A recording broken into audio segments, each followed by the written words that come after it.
I had a couple of questions, and also, well, first, where is this? Where is what? Where is, you have a map here, but To the left is Eagle Lake. Eagle Lake's pretty big. I mean, is it Yeah, in this would southern be- tip, is it, Are you familiar with the CSU Chico research No. facility? I know where the dock is, and I know where Spalding is. Okay. This would Off be the lake. on the other side of the lake. You go up 139, just past Swickers. I think it's named 139, that road. Maryville? Yeah, Maryville Road? so it's east of Spalding? Yes. East of Spalding? Okay, and I know you have this on your agenda, and you were probably prepared without the knowledge of the issue being on the agenda, but the cover letter and the resolution, they both have reference to a county CEO. Is that going to be changed? But it's not recommended to be changed. So you're just going to leave it that way?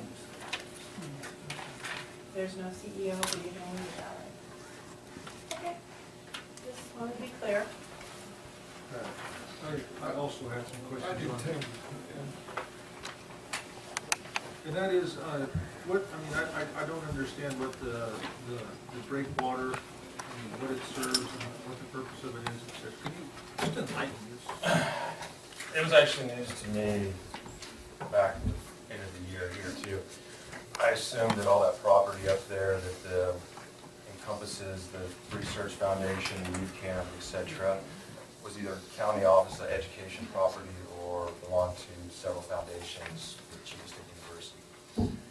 What is up there is there's a lease that was done, it's a 49-year lease that's going to expire here next month or so. And the county looks like they reserved a section of property along the shore of Eagle Lake. And there is a breakwater that's constructed there so that when they put in a dock that catches the waves and stuff for the dock and stuff. I don't know when exactly was constructed. I don't know if it was initially when the lease was done or shortly thereafter. And it's through State Lands Commission.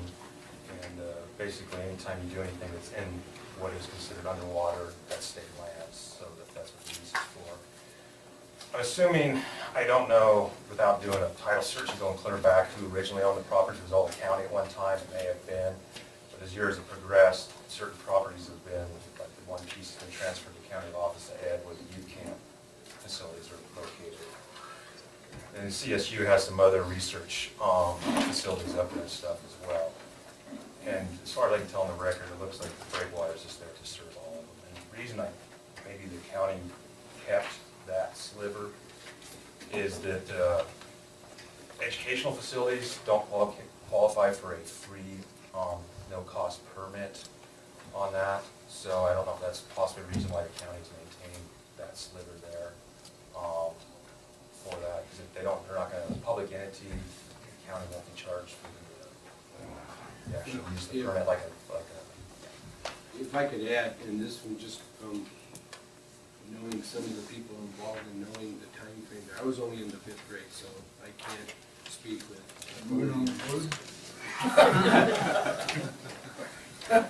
But at that time,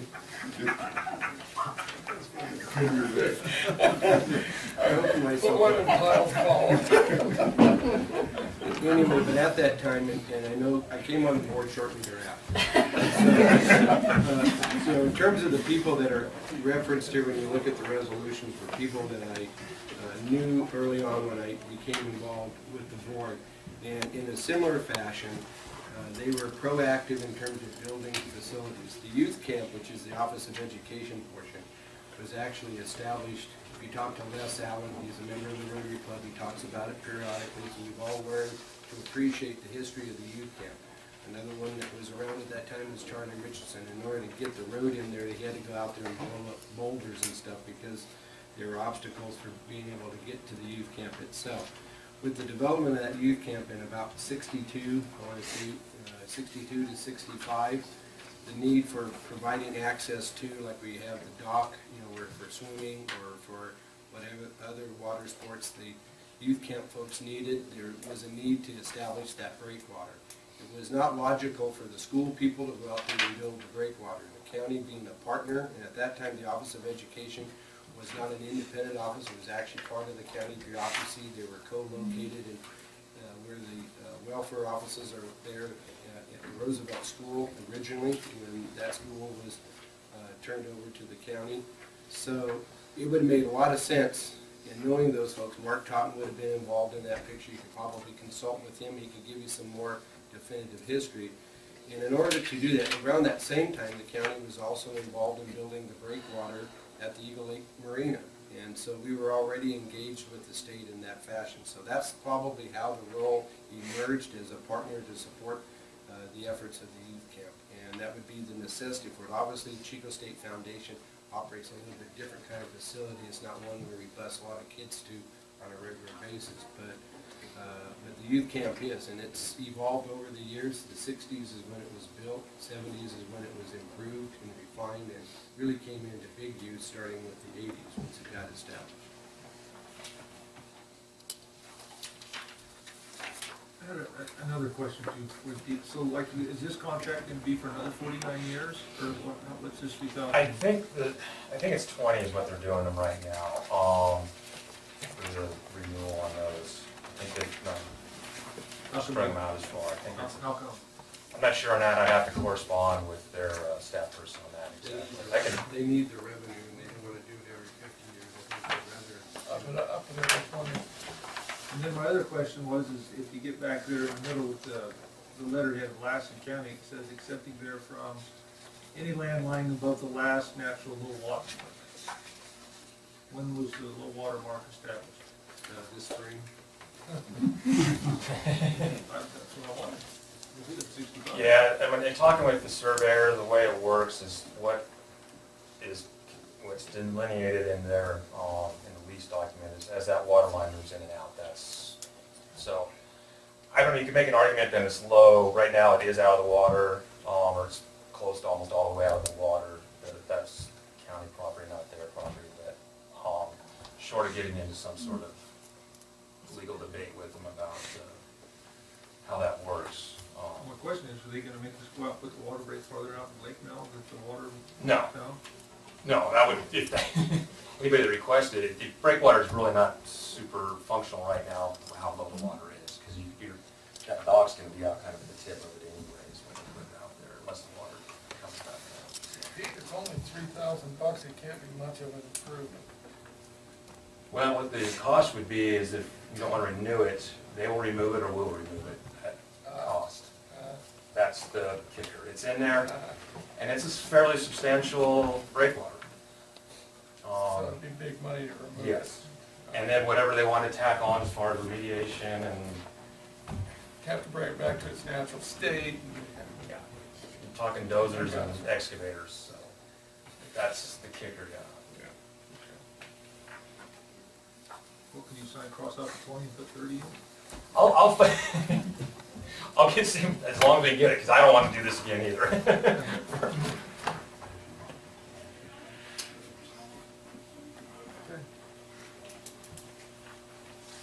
Ready? You go, Mike. Okay. Action requested. I think we should maintain the service, and I move the adoption of the resolution. I'll second that. Moved in second, all those in favor say aye. Aye. Chair votes aye. Is the county superintendent's rules office aware of this activity? Because if they were, I'm sure they'd be concerned if they thought that viability of that structure would be gone. I haven't contacted them. I was assuming that that's part of the reasons there's for that camp, camp up there, because I know they use that on I think a yearly basis. I think it's the primary motivator behind the project originally. Yeah, and it serves a public benefit. That's the whole nexus on everything there, the state lands. And more so than the state maybe, but not. Jesse, did you have a comment? Yeah, Jesse Claypool, the Janesville School Board. This item has been brought to our attention for the benefit of the youth camp out there. We've already been, as a board, as a school board, been looking into going to Plumas County for youth camp activities because of the concern with having a good quality facility in these lakes. So we're encouraged that the Board of Supervisors is recommending passing this adoption, because it is a big concern that we have something in the county for our kids to do. So on behalf of the Janesville School Board, thank you.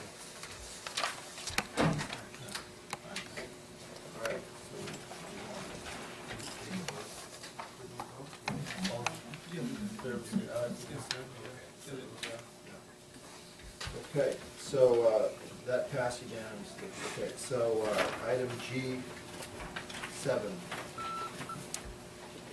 Eileen, you asked for that to be pulled?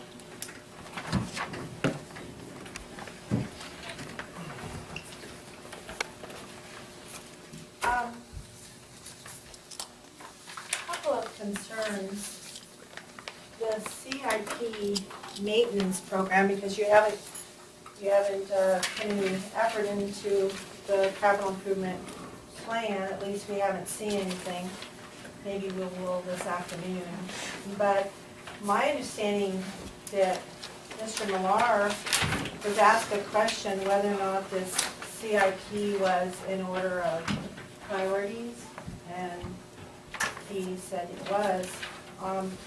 On page 2, if I'm correct, page 2, courthouse annex, number 2, you have an upgrade power distribution for standby power system. Is that what we're talking about? Yes. That's what we're talking about. Right, Mr. Wilson? Right there. It's been in the plan for a number of years. What is really unclear is, and I'm sure you'll have an answer for it, why it's being done now. But our biggest concern is why everything is general fund, and that particular item comes out of Fund 126, Criminal Justice Facilities Construction. Is it just because you can hook up the $150,000 for building improvements? I'd like somebody to explain what criminal justice facilities construction budget was put in there for, and what was the intention of using that money for a generator for that building. Okay, so the first question is, why is it being done now? Is that The first question is, why is it being done now? so this item was budgeted in the 2013-14 year annual budget as a project to be completed. And so that's why it's being done this year. Because we're coming to the end of this budget year? It's just because that's the year that it was programmed to be done in, by virtue of the budget. Okay. Second question is, how do you take it out of this fund? I don't have what you're looking at. Oh, I gave enough for everybody. Yeah, it might have come out of the criminal justice fund, Richard, I think. Oh.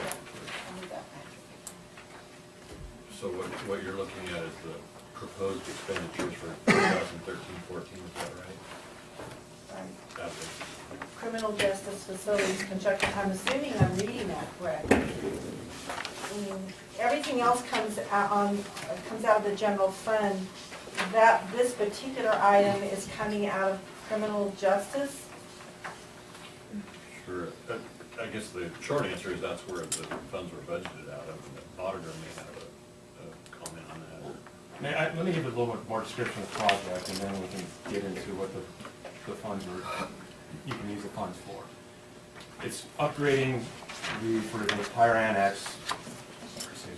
It's upgrading the power panel for the entire annex, which serves both the annex building and the courthouse, the historic courthouse there. So that's upgrading all that, the power that's coming in and then feeds out. generator is gonna be installed, it's gonna just back up standby power for the annex building.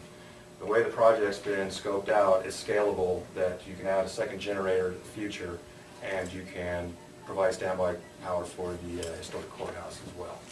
So the fact that the part of the project involves the historic courthouse, which is what the criminal justice construction facilities were for, were the courthouse and other facilities that were related to criminal justice.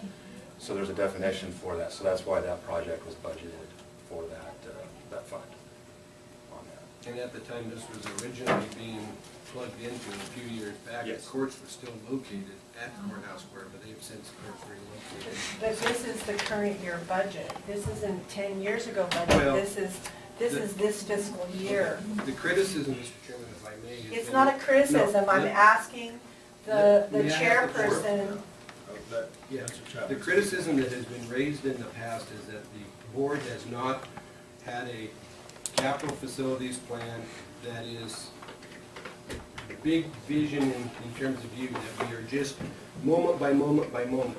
And what is lost by some, but is appreciated by most, I think the board, is that this document that has been a document that has been around for a number of years, dates back a number of years, programs out, identifies future capital needs. So it's not something that's just done, you know, and it just happens to be that this particular project has been on the list, has been in the works for a number of years, has reached a point where it was in this year's budget, is being identified as a priority. Now, I realize it's not the neat little document that Mrs. Hodge has been talking about at the podium and others.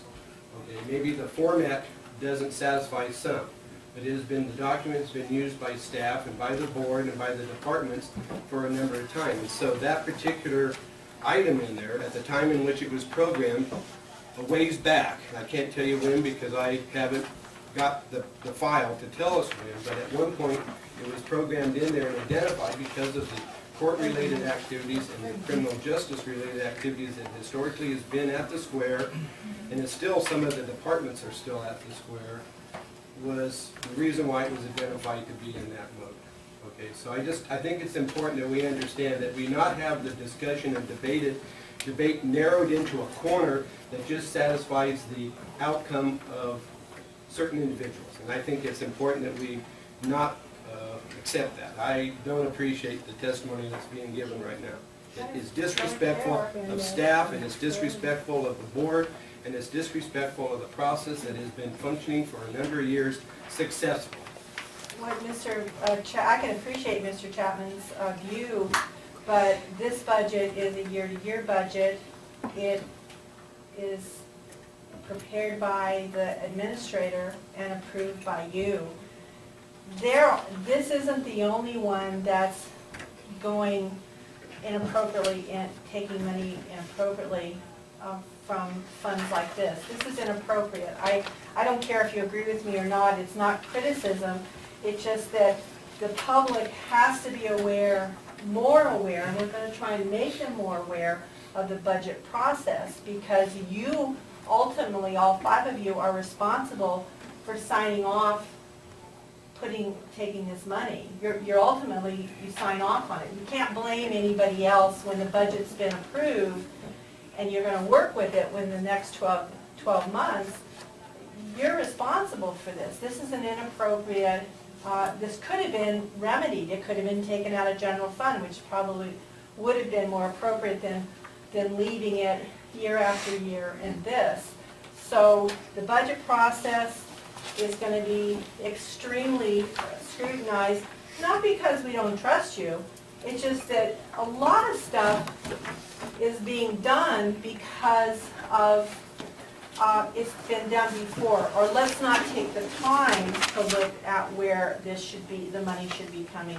So we're just going to be looking at your budget process a lot more closely, because things don't need to be done the way they've been done before. They need to be done more efficiently. Our money needs to be used and spent more efficiently. I don't think any of you will disagree with that.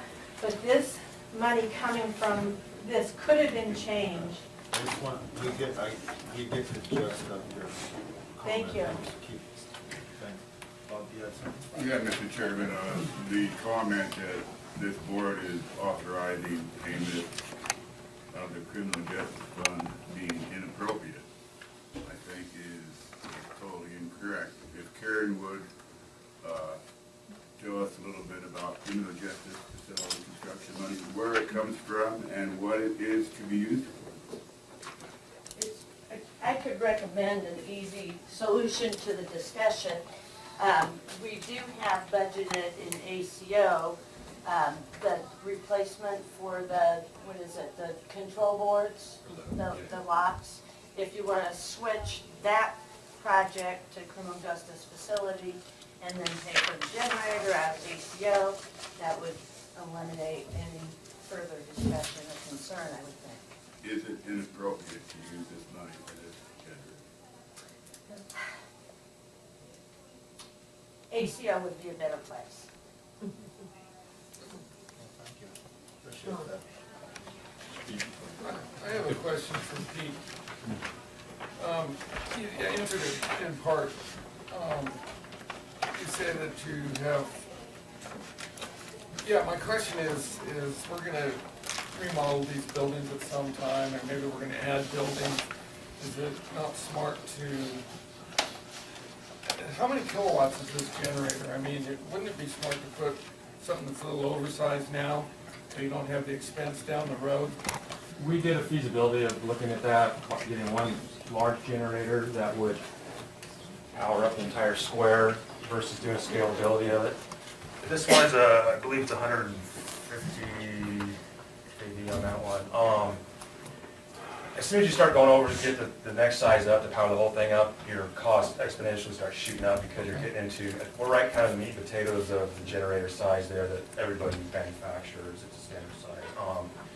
So that's why we scaled it down to just do one building. It's got the scalability though to add a second one in for the other one, the way we're doing the remodel and power panel and everything there. So cost-wise, that was kind of the compromise we made. Instead of having a $250,000 project, we have it down, and then in the future, if you want to add in the second generator, you have the ability to do that. What's the fuel?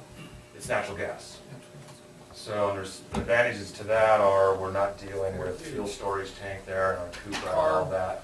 Carb, all the permitting, and plus it's, your maintenance should be less on that, on a generator operation maintenance and stuff, and plus it's not worried about refilling or having such a huge fuel tank there to run for extended period of time if you are in that situation. So you have natural gas right to that? Yeah, we already actually have a line there when we converted the building over. We've already talked to the city about, we'll bring in, just be able to use the existing line and build probably either put a second meter in or change a meter out. There's a generator there now for backup? No, there used to be one there. I thought It there was. an old diesel Air Force surplus generator. Came out of Hurlong probably at some time? Probably, yeah. Okay. I'm not missing that one.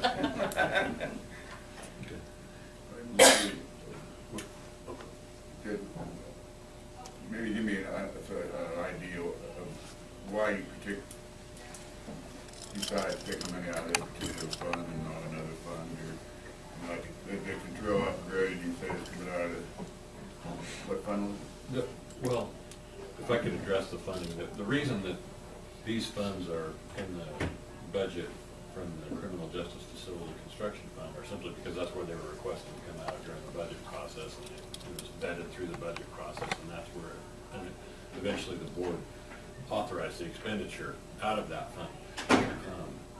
For reasons other than just this, and we're getting off this specific topic, but for reasons other than just this specific purchase, it's probably a good idea to get a definitive answer as to whether or not, it sounds like Karen's not exactly sure if these are appropriate funds, so I think it'd be wise to step back and get a definitive answer. And my question on that is, I appreciate her saying that today, but why wasn't that discussed when we were discussing this during the budget, and why weren't we discussing it when the plan was being put together way back when?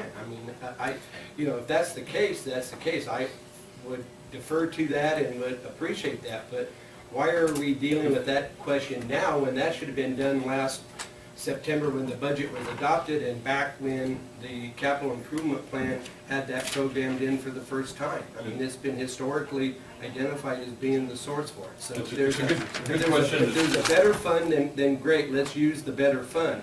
But I find it kind of alarming that, you know, after all that time has gone by, now all of a sudden we change. I mean, I don't appreciate that. It's my understanding that the board has wide discretion with the use of the criminal justice facility construction fund. It has been That's my understanding. I have a question for Karen.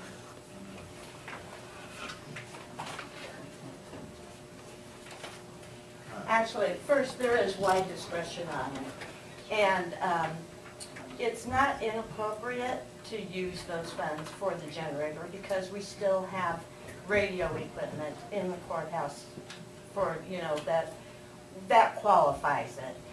It continued to be in the budget because it was on a project that was budgeted but not completed for multiple years. And the courts, as you know, just moved from the courthouse in May of 2012, 13? 13,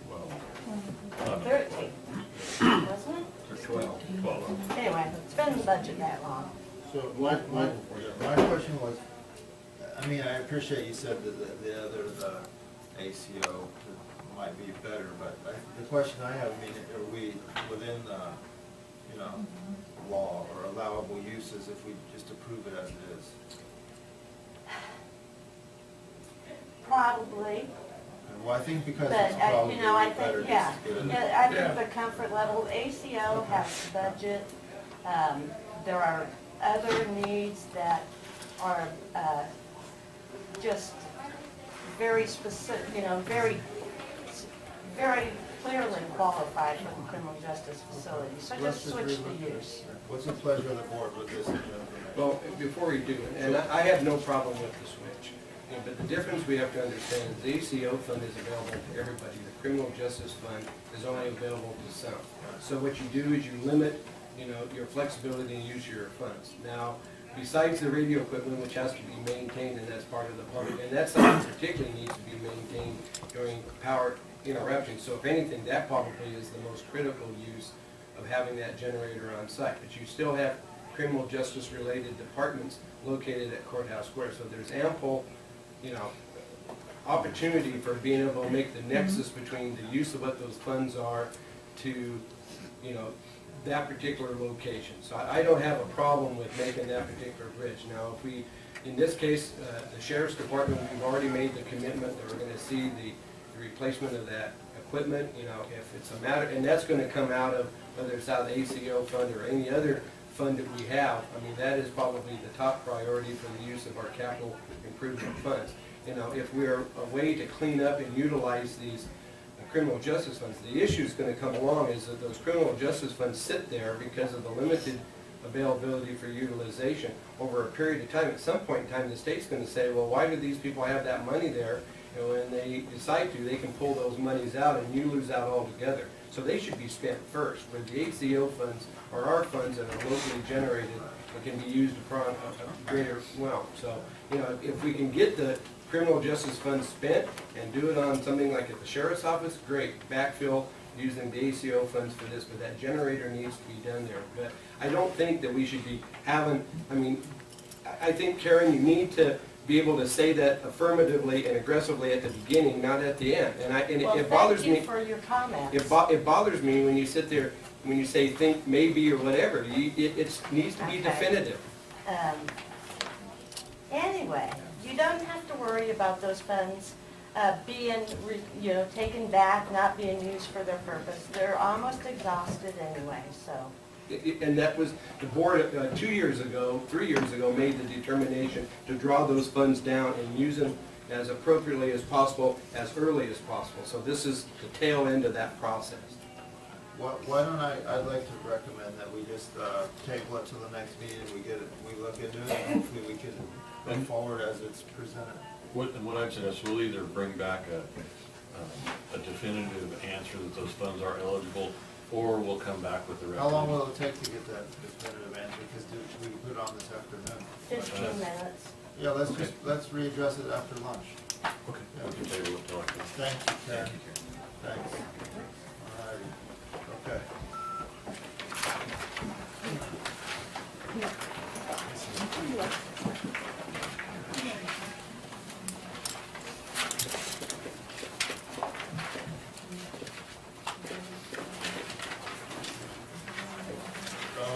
We kind of went blown right through our 5-minute recess, so maybe we'll do that now.